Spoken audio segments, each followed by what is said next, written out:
Welcome everybody to the April already, Audit Committee meeting. The disclaimer, members of the public are advised that recommendations to Council contained within this agenda can be subject to changes. Applicants and other interested parties should refrain from taking any action until written advice is received confirming Council's decision with respect to any particular issue. Our acknowledgement of country, the Shire of Harvey acknowledges the traditional custodians of the land and their continuing connection to the land, waters and community. We pay our respects to all members of the Aboriginal communities, their cultures and to elders past, present and emerging. Records of apology and leave of absence, we have none, and we have our full Audit Committee members here today and staff, so welcome everybody. Declarations of members and officers' personal interests. Councillors and staff, are there any? No, thank you.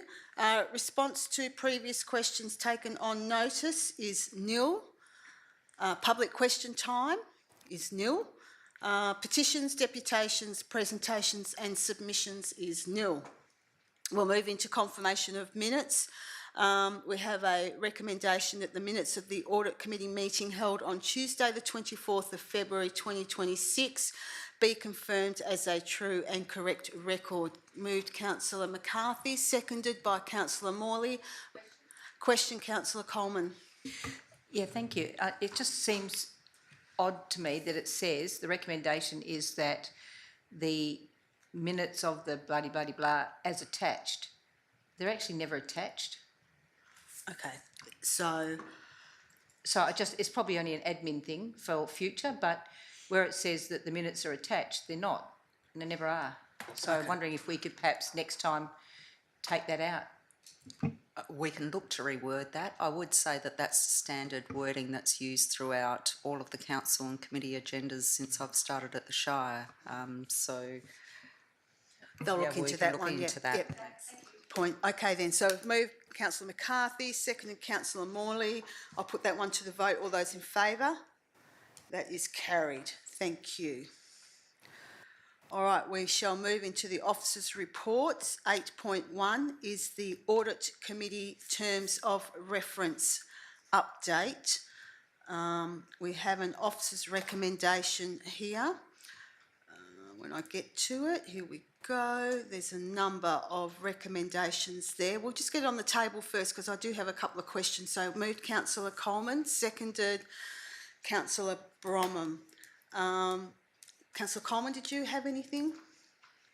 I just had one question. Under the current terms of reference, 3.34 was removed and it just said seek resolution on any disagreements between management and the external auditors on financial reporting. I just wondered why A, that was either there in the first place and B, why it was taken out. Yeah. Ms Williams or Mr Winter? Although I haven't got that page in front of me, the big change in that is we now deal directly with the OAG and not through the auditors. So the discussion is different in the way that it occurs. Thank you. Any other questions? Who seconded that for me? Councillor Coleman? No. Who seconded? Councillor Bromham. Did you have anything, Councillor Bromham? No, I'm happy with the report as it stands. Okay, I just had a couple of questions in relation to the committee. The number of councillors, we currently have 6. Will that change at all? We've kept it at... Sorry, I think we've kept it the same, just with 2 of those members being the external. So still 6 people in the committee total. So it would be 4 councillors. So there's a reduction in the number of councillors yes. that are on the committee. Thank you. And that you answered my other question was, do we need to decide that we will be appointing a deputy chair? Through the chair, so it includes the provisions in the terms of reference to have one. My suggestion would be to undertake the interviews with the people that have applied to be the chair and then make that decision. There's benefits to both. if we do have a deputy chair, then they're always sitting in the meeting, so we're paying 2 lots of sitting fees for that person. However, it also is of benefit if we seek to hold a meeting and the president's not available, we can still hold the meeting regardless. So it is a decision for council, and they can choose to make that now or at the end of interviewing the applicants for the chair position. Okay then. So the budget implications of about 9,500, does that include an independent presiding member and deputy presiding member? Through the chair, it would be sufficient to cover both, on the basis that we have 4 to 5 audit committee meetings a year. Thank you. Councillor Coleman, question? Yeah, thank you. Can I just clarify the previous conversation there? I thought, and I'm probably wrong, but I thought you said that the committee will consist of 4 elected members and chair and deputy. The proposal is for 6 elected members and a deputy, as well as the chairman, as well as the deputy chairman. So I thought we mentioned 4 a minute ago, but it's very clearly 4.4 says it'll be 6 elected members as it stands.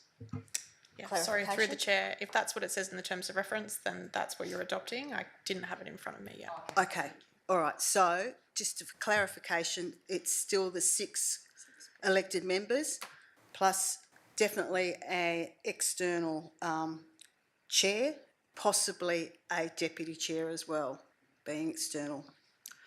Councillor Morley, was that your question as well? Exactly, it was exactly the same question. Okay then. Are there any other questions, councillors? We're happy with the terms of reference. All righty, we'll put this one to the vote. All those in favour? Carried 6-0. Thank you, councillors.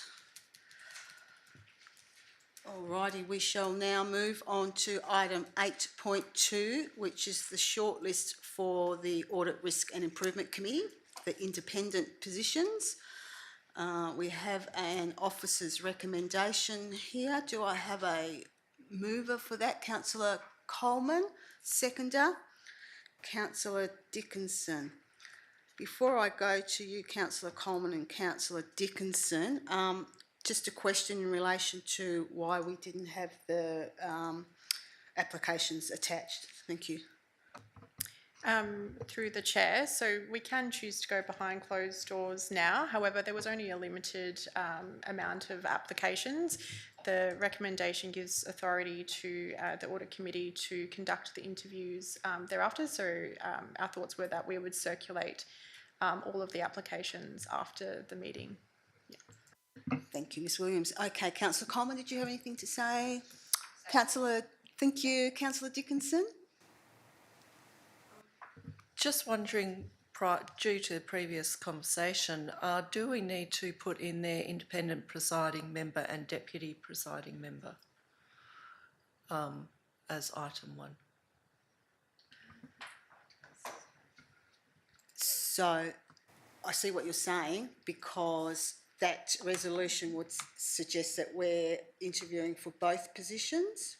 Would that be correct, CEO? That's interesting because the...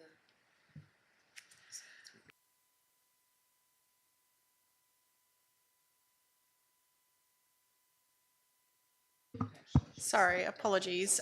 In the actual agenda, it did include the deputy. It's just the run sheet that's on the screen that's different. Okay. Crystal, could we just update to include the deputy president in the first line? Deputy presiding member. Deputy presiding member? Oh, both. Yeah. Sorry about that.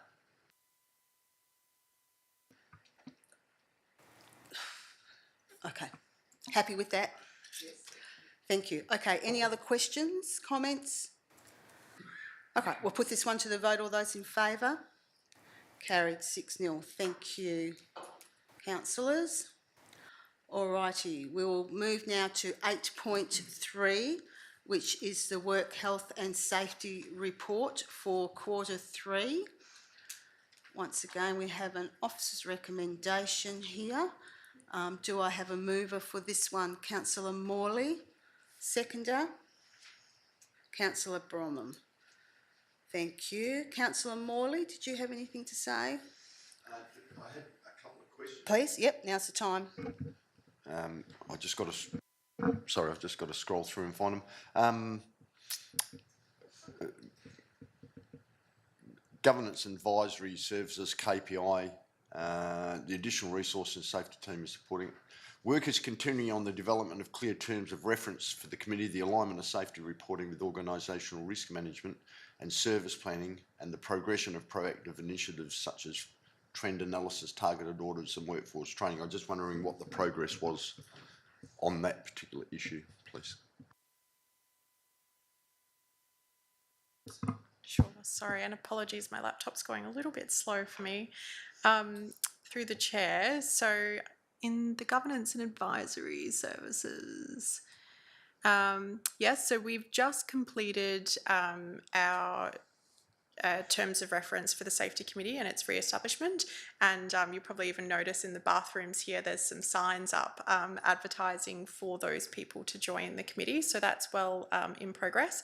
We're also just about finalised our online system for incident management, so there'll be new processes rolled out throughout the organisation for incident management, hazard reduction and that sort of thing. We also have been in contact with LGIS, and as part of their scheme service, they will be reviewing all of our firehouses within the Shire of Harvey this year. And we noted with them this morning that we have a new building at Leschenault as well, and they will conduct the review of that building once it's complete. So they will review all of our buildings for us and provide us a established risk rating and a bit of an asset pickup of the building as well. Thank you very much. You actually answered 3 of my 3 questions, so thanks very much. All in one shot. Very good. Well done. Councillor Bromham. Yeah, obviously we have incidents. I just wondered what was the incident investigation system that we're using within the Shire, and the outcomes provided from the investigations this meeting. Can that be done? Through the chair, I can try and answer the question, but generally, depending on the type of incident and the seriousness of the incident, depends on our response. So that's from anywhere from a minor incident review all the way through to an ICAM process. If it reaches that ICAM and critical incident level, then it's responded to by the safety team and the director and exec services as well, and those outcomes are tracked through the executive leadership team. Yeah. Thank you for that. The reason I asked the question was because I'm interested in the outcome and what we're doing in relation to an incident, how we are overcoming that in the future. So I just wanted how does that get reported to us here? Us being to council, are you saying? Yeah. Through the chair, so we are reporting just a brief KPI in relation to it, so how many incidents we have. At the back of the document, sometimes we're reporting on things that we have upcoming. Different, responses would be captured in brief there, but we could go into more detail about the types of links, to critical incidents in that section, if that would be helpful. Yeah. Councillor Morley. Yeah, through the chair, sorry, but just one thing I noticed here was drug and alcohol management. Have we got any feedback as to the acceptance through staff for the alcohol and drug management strategies that we've got in place? Sure, through the chair. So we've had quite a long lead up into developing this policy. So we probably started nearly 2 years ago in the establishment of a drug and alcohol committee, which was various critical people within the organisation who contributed to the policy. We've then had nearly a year with the draft policy available to staff so they understood what was coming. We increased our EAP servicing and provided drug and alcohol counselling through that service. and it's going to be fully implemented by the 1st of July. So staff have really had 2 years to get on board with the policy that is coming. For the last 6 months, we've had breathalyzers available at the depot just for people to use and get used to using them as they check into work. So the mandatory testing will commence on the 1st of July. So I think everyone's well and truly across the policy with the extensive lead-up time. Councillor Coleman? Yeah, thank you. So if I just look at the incident and hazard reporting, under the number, it would appear that there was a total of 22 in the 3 months, which seems relatively high. It's almost a couple of weeks. So is that normal, or is it a bit higher than normal? And I know we've got procedures in place, but how are we going to get that down fairly quickly? Through the chair. So it is hazard and incident reporting. So actually seeing a higher number can be a positive thing. It means that people are reporting hazards through to our safety team, managers and executive. And that's most likely because our new safety team have done a lot of work to get people to report the hazards. So sometimes they are incidents, sometimes they're hazards. They're treated more or less the same. The aim to reduce the risk. So I think it's positive that number's increasing. It was quite low on the last report, and so we made a conscious effort to try and get that number a little bit higher. I suppose it's separating the hazards and the incidences. When you put them together, it can look quite a high number. They do there, yeah. Okay then. Yeah. Councillor Dickinson. Just in relation to the drug and alcohol management, you mentioned that the depot, but we've got workforce all over the Shire.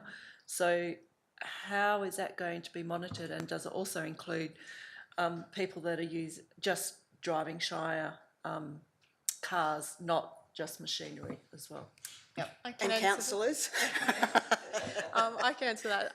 So we did get handheld devices as well, so they're mobile, but the breathalyzer testing is more about self-testing and making sure that employees can moderate themselves. We also have providers, Clinipath and Western Diagnostics, that are on board to do the testing. We don't have qualified testers inside the Shire at the moment, but we're working on getting people qualified to do that. So at the moment, if there is suspicion of drug and alcohol use, we send them to a registered provider to get that sample. But we do have the handheld devices. And my second question was also people driving Shire vehicles such as cars will be covered as well, not just people operating plant machinery. Yep. So through the chair, our committee that worked on this policy decided that 0 was the limit for everyone. So that's whether you're an admin officer or someone on heavy plant. We're all going to live and breathe the same policy.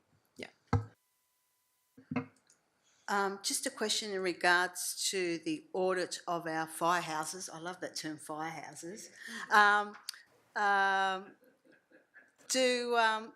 Will this be done in time for any works that could eventuate from that audit into our budget? How are we going to accommodate if there's any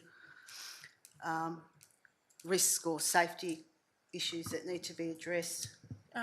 Through the chair, I'll have to take a little bit of that on notice. I know that Greg and Troy, who are two of our safety coordinators from LJS, had scheduled it for May, to commence in May.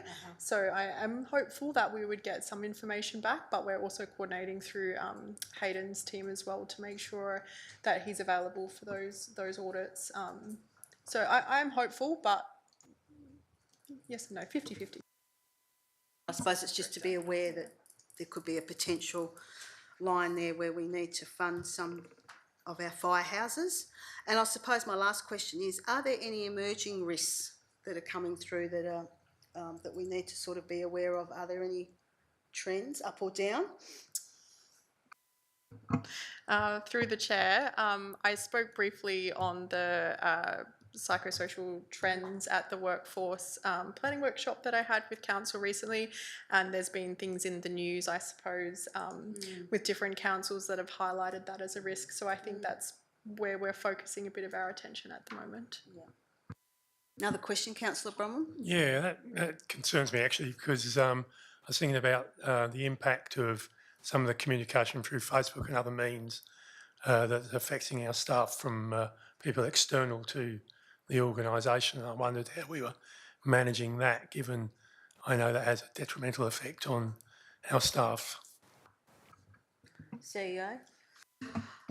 Look, this is actively being managed at the manager level. I know that in particular business units that there is a request not to monitor particular Facebook pages, and that will just be undertaken by the manager. So it is something that we're conscious of in regards to that negativity that can flow through to staff. Just quickly, they seem to get away with it, when they're out there. So I'm wondering if there's a legal line when they cross, if we take action against someone.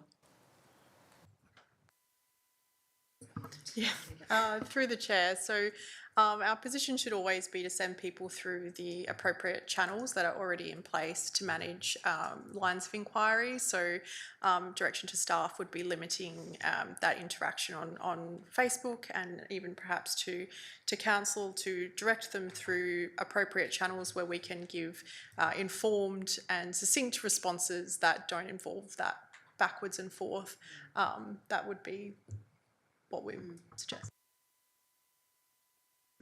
And sometimes the simple engagement is, the response is we send them a link to the correct information on our media sources, as opposed to engaging with them long term.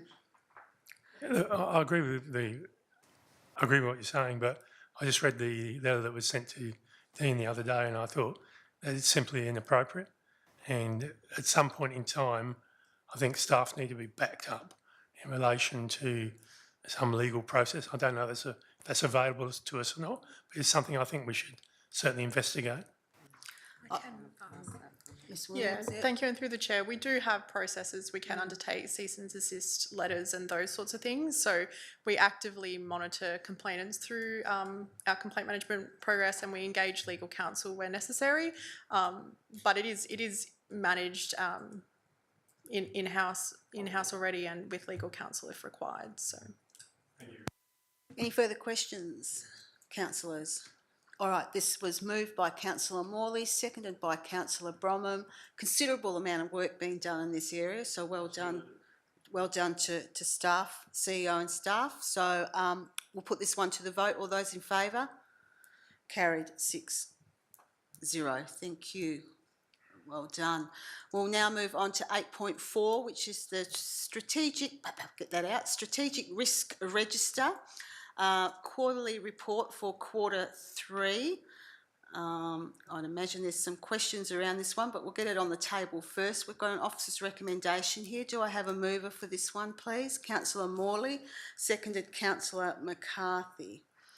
Thank you. Councillor Morley, any questions, statements, speak to it? It's just interesting and nice to see that we have one high risk item rather than several.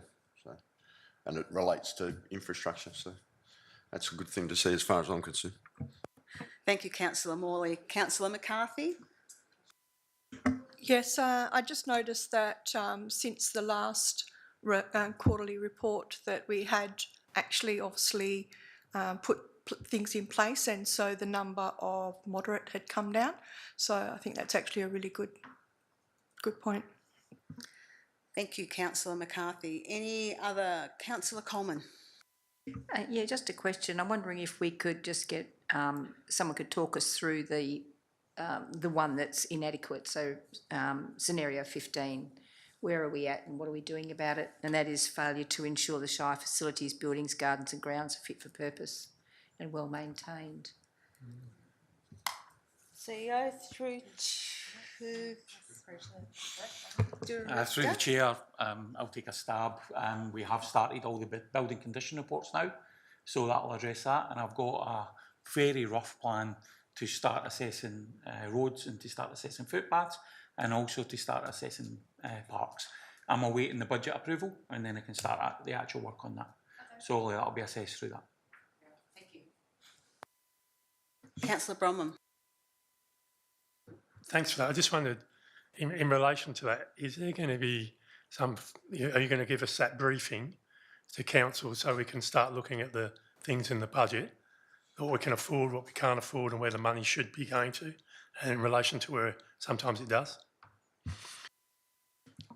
Mr Yardley. Through the chair, I won't be able to do most of the studies until next year, because the money that we have for the condition assessments right now has pretty much been allocated. So assuming the budget goes through as it is, there's money in there to do roads, parks and some more buildings. So I won't have the information till next year, but I should be in a better position next year to, I wouldn't go as far as a 10-year plan, but certainly several year plan for all of that stuff. Okay, thank you.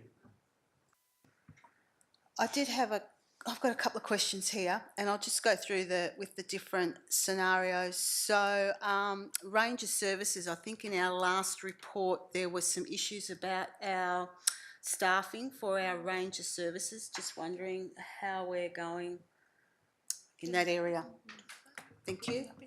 And I am probably, through the chair, in a good position to answer that as we do the recruitment in my team. But we have recently gotten a senior ranger on board on a casual basis. Unfortunately, we have had a staff member leave as well, so that hadn't quite counteracted it as well as we have, but our advertisements are coming out now for more in the Ranger Services team. So we're in a good position to catch up now. Thank you. Scenario 4, there was noted the increased risk rating due to the demand for early years services. The Harvey HRCC currently at capacity with a waiting list. Now, I know that this service is a discretionary service, but is highly valued by the community. So, are we working in that area? Are we looking at increasing it, or where are we sitting with that one? We are certainly looking to increase, certainly decrease the risk rating. The struggle we have is attracting qualified staff, and so we have to limit our capacity. So we're not working to capacity at the moment because we just don't have the staff available. So we're always looking for new staff. All right, councillors, any other questions? No? All right, we have this one moved by councillor Morley, seconded by councillor McCarthy. Let's put this one to the vote. All those in favour? Carried 6-0. Thank you, councillors. Let me see, where are we at? Matters behind closed doors is nil. Being no more further business, I declare this Audit Committee meeting for April 2026 closed, and thank you for attending. Thank you.